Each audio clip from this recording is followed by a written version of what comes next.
Hey, this is Philip with Authentic Imaging and Socialize Engager, and I communicate what your online user cares most about. In this video, you are going to learn best practices of highly effective websites, get the maximum value for your website. All right, website in review today is balancedietbalance.com. Let's get started. Hello guys, hey, Philip with Authentic Imaging here, and today I'm just going to be showing you guys a website review, and we're going to be looking at balancedietbalance.com by special request Tony.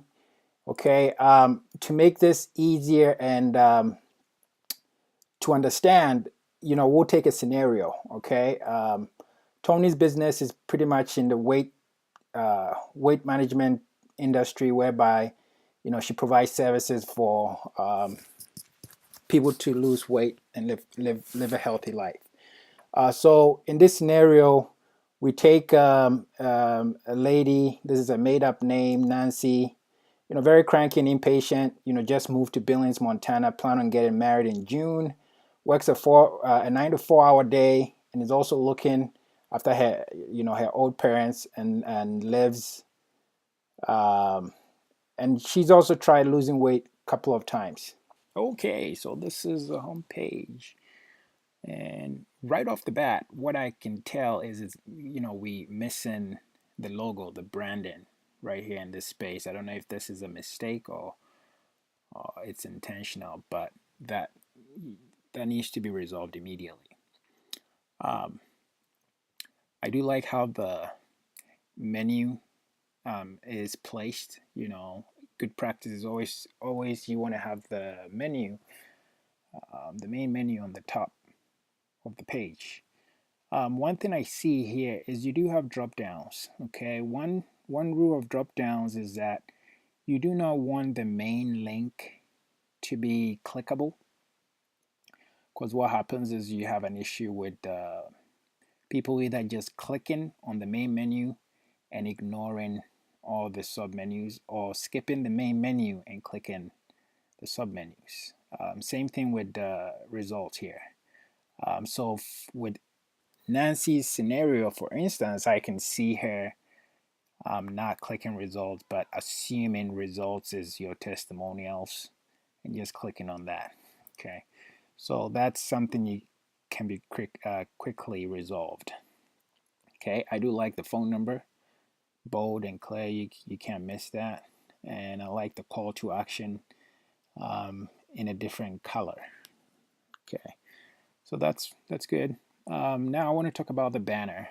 Okay, so I do like the personal photos of your location, you know, showing, rotating. It kind of shows a little bit, gives a little bit of the culture of the business, and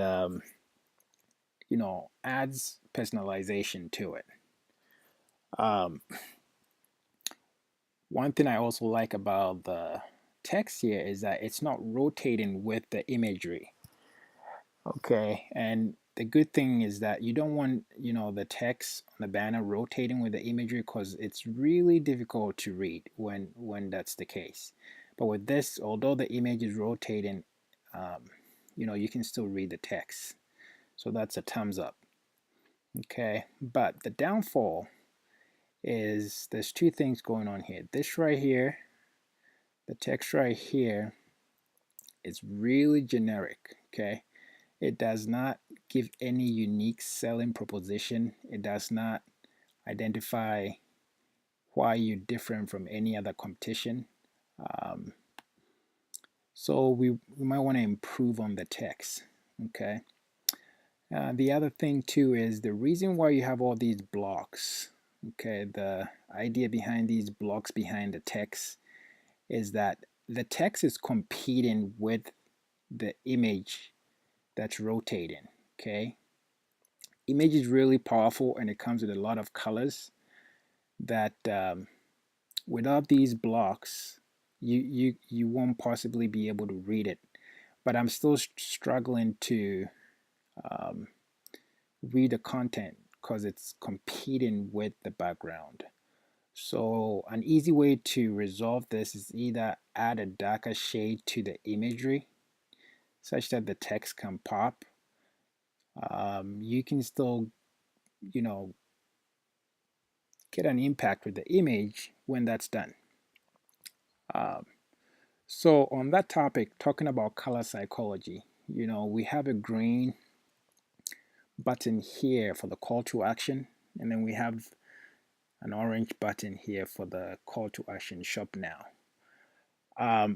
Best practices, you want to keep call to action buttons the exact same color.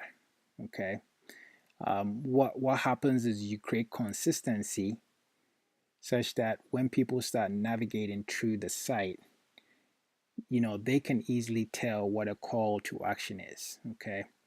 But when you give them multiple colors, it's a little bit confusing, as to um, what to expect when they click on it. Okay. So that's good for the banner. Now let's go to the middle page. I do like how it scrolls down nicely. It's made to be responsive.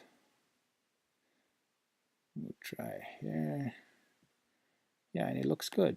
It's responsive, mobile friendly, and that looks good. Okay, so in the middle section here, I like how you've segmented all your services. Okay, this this is really good for returning customers. Customers you've already interacted with that are coming in for for services and need resource information.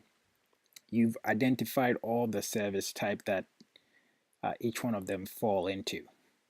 But with Nancy's case, okay, she would probably would want to know how your program works. So having get started, how it works page that combines all these segmented services that you have will give more value to Nancy, who is pretty much a stranger and new to your business. Okay, so that's what I'll recommend. Okay, so on the very bottom here is this information is the exact information that needs to be on the very top, and the reason being you've hit every possible USP with the content here. You showing the results, the actual results, the before and after. You talk about how friendly of an environment and helpful service it is, with great value for money. These are all the points that Nancy is thinking about, because again, this is her scenario. Okay. So this is your USB. This is the kind of information you want on the very top. So I think I've said enough on the home page. I'm just gonna try and dive into the call to action page. Okay. If you're tired of struggling with your Okay, so with the call to action page, I'm assuming the whole intent of this page is to drive foot traffic to the store, whereby you entice the user with the exchange a free £10 program with people coming in, and then giving you the opportunity to consult with them and show them what you could possibly do. So that said, on this page, I think you want to identify that the free pound program. You if you're interested in this and you're supposed to fill out a form, you redeem it in the store. Okay, I think you kind of want to kind of clarify that. I do like the video. The videos are a really good selling tool when it comes to a landing page. The other thing I see here is this empty white space, and I think the page layout has an issue whereby the form is misplaced. Okay, I think the form is intended to be in this space. One thing I can also say is that the text here needs a little bit qualification. It seems a little bit dry to me. It does not give any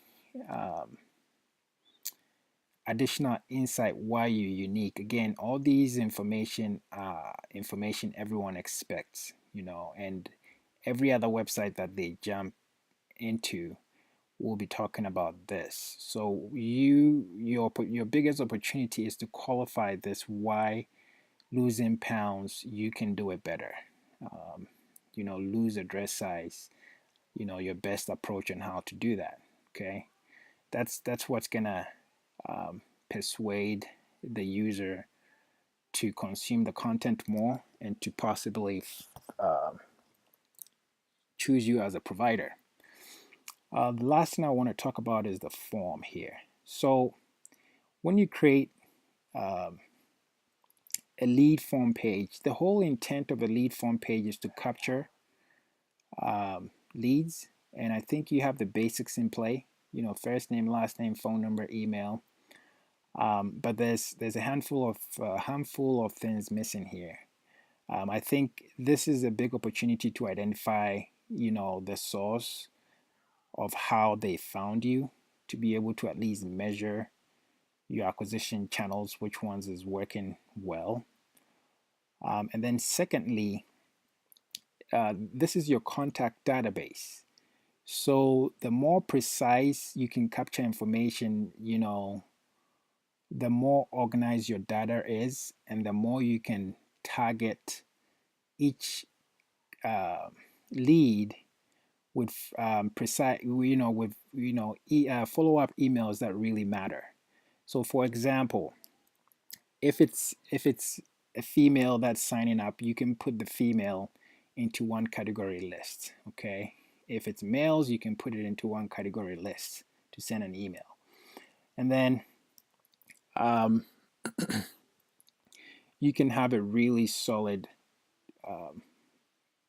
or if you have in place, if you have market automation in play, you can market to them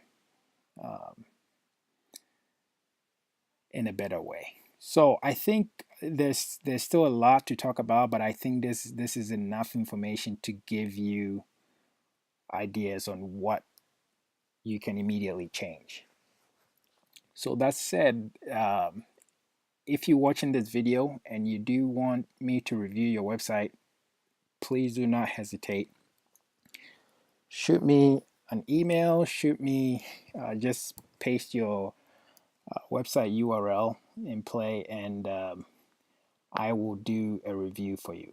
Okay, that's it for today, and follow me on Facebook, YouTube, and I hope to talk to you soon. Bye now.